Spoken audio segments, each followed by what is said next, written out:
Hey, what's up, guys? It's your boy DaZeD from NetcodeGuides.com, and today we're going to look at a round versus TSM and Virtus.pro.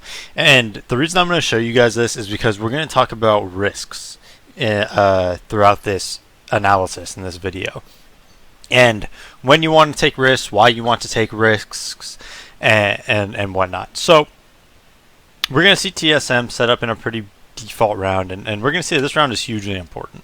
TSM is on a full buy. Okay, basically they're missing a few nades on device, Carrigan, and Cajun B, but generally, I mean, this is I pretty much consider this a full buy.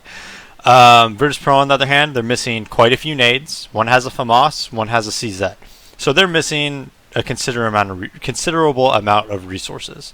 So the game is inherently a bit CT-sided, but the reason it's CT-sided is mainly because of the smoke grenades, right? So it's not necessarily because of the guns, right? It's so like if they don't have smoke grenades on the CT, like a full set to smoke trap the other team, as I call it, to force them into executing through smokes, then it's pretty even maybe even T-sided, I would say. Like if you eliminated smoke grenades completely from the CT side and T's could have them, I would say it would probably be T-sided.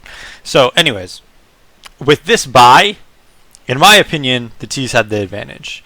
So what do the CTs do? They're Virtus.pro. Virtus.pro like always will almost always just set up in default setups if they're low buy, and they won't necessarily like take big risks and push stuff and stack certain areas.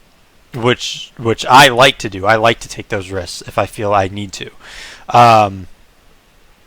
So let's watch the round, because a lot of it breaks down from Pasha here. Now Pasha tries to make a pretty crazy play, and again, I think the reason he's doing this is most likely, I mean, this is ridiculous, like what is happening here. It's actually quite hilarious. Carrigan's actually trying to push through the smoke. He's trying to push through the smoke that entire time. And he was just blocked by Pasha here.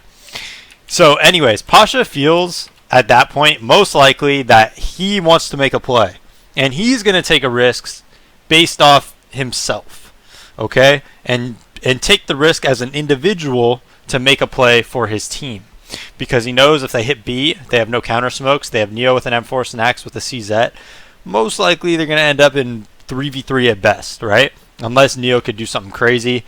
20 bullet M4, CZ with 12 bullets, it's pretty tough to do. Most of those guns you get, like most likely Snacks would get 1 kill max, and then Neo, you know, he'd get 2, but usually what will happen is it'll be like a 3v3 in that situation, especially with the nade set on TSM. So because of that, Pasha feels, you know what, my team's at a pretty big disadvantage here, I'm going to take a risk. So that's probably why he made that play.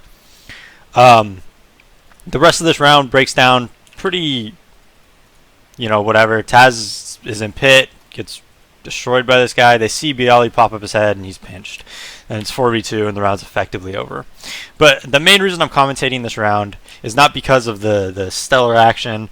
Obviously, the play in middle by Pasha was pretty funny, but it's mainly about risk management. So this is what I mean by risks, risk management right here. In my opinion, and how I usually play CT side, I feel my teams have always been very, very strong on CT side, is that instead of having Pasha take that risk, what I would have done is maybe sent 1B, right?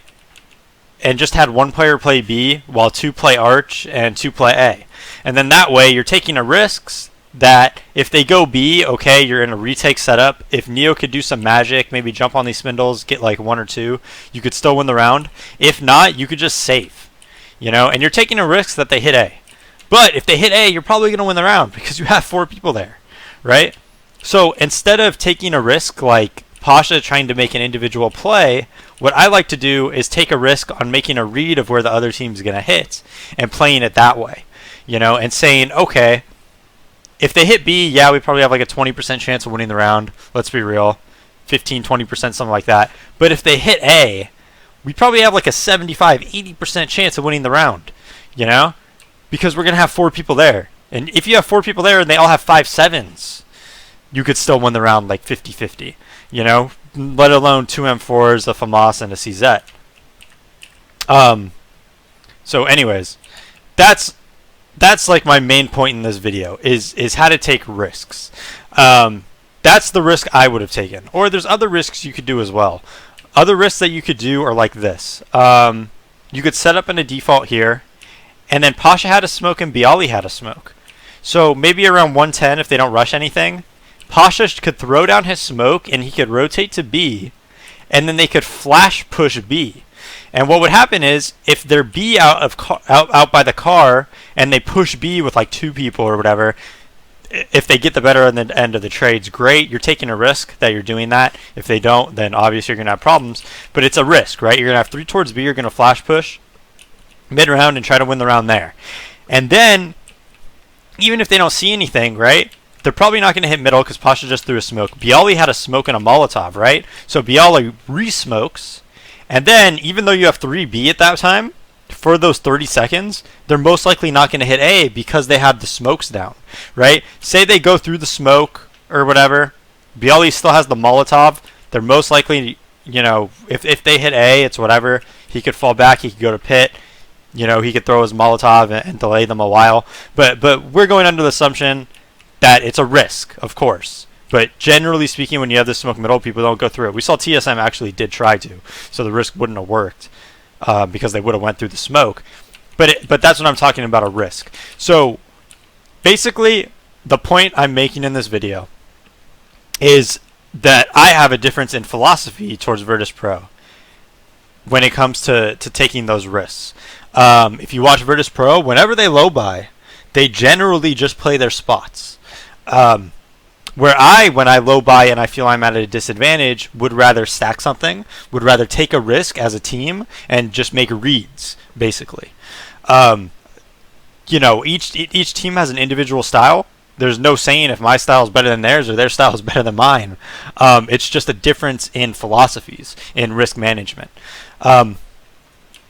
So yeah, I'm hoping this video was somewhat insightful for you guys.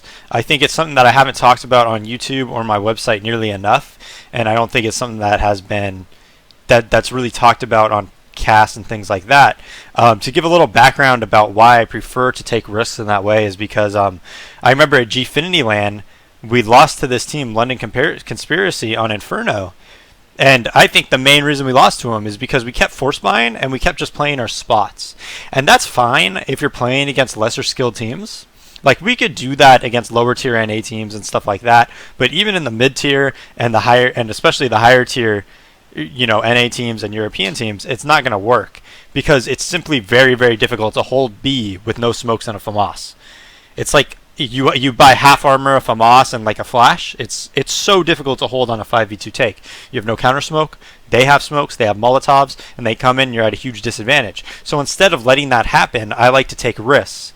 And I learned that I changed that philosophy where I used to have the Virtus.pro philosophy where we used to mainly play our spots and things like that. And then after that match where we lost because of that, because we were buying with FAMAS, half armor, and flashes and stuff like that, I was like, fuck that. I'm never making that mistake again. When we're at a disadvantage, we're taking a risk instead of just trying to play our spots. Anyways, I hope you guys found this video somewhat insightful. This has been Dave from NetcodeGuides.com. Thank you for watching, and peace out.